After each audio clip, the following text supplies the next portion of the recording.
আসসালামু আলাইকুম, কেমন আছেন সবাই? আশা করি সবাই অনেক অনেক ভালো আছেন। তো নতুন আরেকটি ব্লগে আপনাদের সবাইকে আরও একবার স্বাগত জানাই। তো যাই হোক, আমি আজকের ব্লগটি দুপুর থেকে স্টার্ট করলাম। তো ভাবছিলাম আজকে দুপুরে কী রান্না করা যায়, কী রান্না করব। তো এদিকে হচ্ছে নতুন আলু, ডাঁটা আর হচ্ছে ফুলকপি কেটে নিয়েছি, আর মাছ পরিষ্কার করে ধুয়ে লবণ হলুদ আর লাল মরিচের গুঁড়া মাখিয়ে নিয়েছি মাছের সাথে। আর সব মশলা এখানে বেটে নিয়েছি, আর রেগুলার ইউজ করা যা মশলা লাগে তো সব কিছু রেডি করে নিয়েছি। তো এখন শুধু রান্না করার পালা। তো যাই হোক, দুই চুলায় দুইটা কড়াই বসিয়েছি। এক চুলায় মাছটা ভেজে নিব, আর এক চুলায় হচ্ছে মশলা কষিয়ে তরকারিটা কষিয়ে রান্না করে নিব। তো যাই হোক, ভিডিওটি দেখতে থাকুন।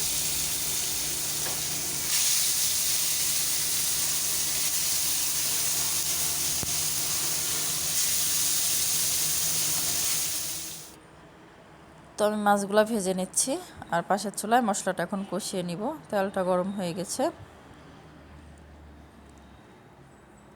তো আপনি যদি আমার চ্যানেলে আজকেই নতুন এসে থাকেন, চাইলে আমার চ্যানেলটিকে সাবস্ক্রাইব করে নিতে পারেন। আর এই ভিডিওটি যারা ফেসবুক পেজ থেকে দেখছেন, চাইলে তারা পেজটা ফলো দিতে পারেন। আর আপনি যদি অলরেডি সেই কাজটি করে থাকেন, তো আপনাকে জানাই অসংখ্য ধন্যবাদ।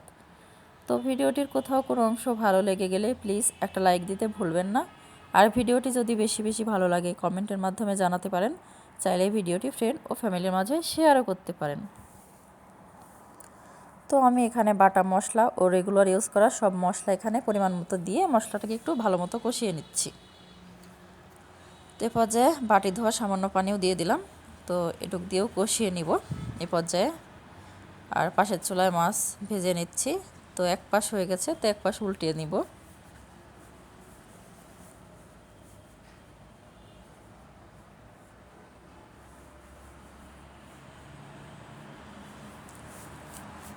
তো মশলাটা প্রায় কষানোর শেষের দিকে। তো এ পর্যায়ে সবজিগুলো এখানে অ্যাড করে দিলাম, আলু, ডাঁটা আর হচ্ছে ফুলকপি। তো এখন মশলার সাথে ভালো মতো কষিয়ে নিতে হবে। তো শীতের সময় এই সবজি দিয়ে মাছ রান্না করে খেলে অনেক মজাই হয়।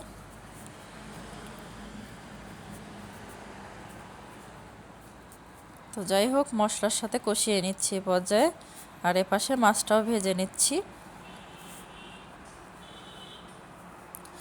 তো কিছু মাছ তরকারির মধ্যে দিব, আর কিছু মাছ ফ্রাই করে খাবো আর কি। তো মশলাটা কষানো শেষ সবজির সাথে। তো এ পর্যায়ে পানি দিয়ে দিলাম পরিমাণ মতো। তো ঝোলটা ফুটে আসলেই ভেজে রাখা মাছগুলা দিয়ে দিব।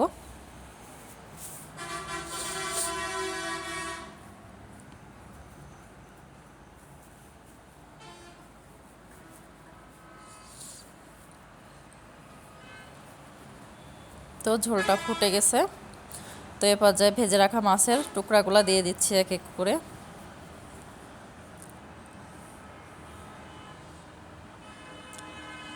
তো এভাবে সবজি দিয়ে আপনারা ট্রাই করতে পারেন, আশা করছি খেতে অনেক মজা হবে।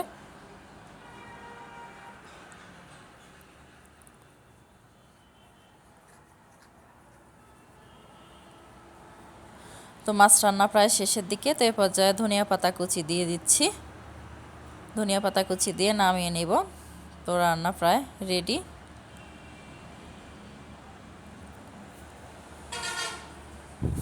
তো ভিডিওটি প্রথম থেকে শেষ পর্যন্ত দেখার জন্য সবাইকে ধন্যবাদ। আপনাদের সবার সুস্বাস্থ্য ও দীর্ঘায়ু কামনা করে আজকের ব্লগটি আমি এখানেই শেষ করছি। আল্লাহ হাফেজ, আসসালামু আলাইকুম।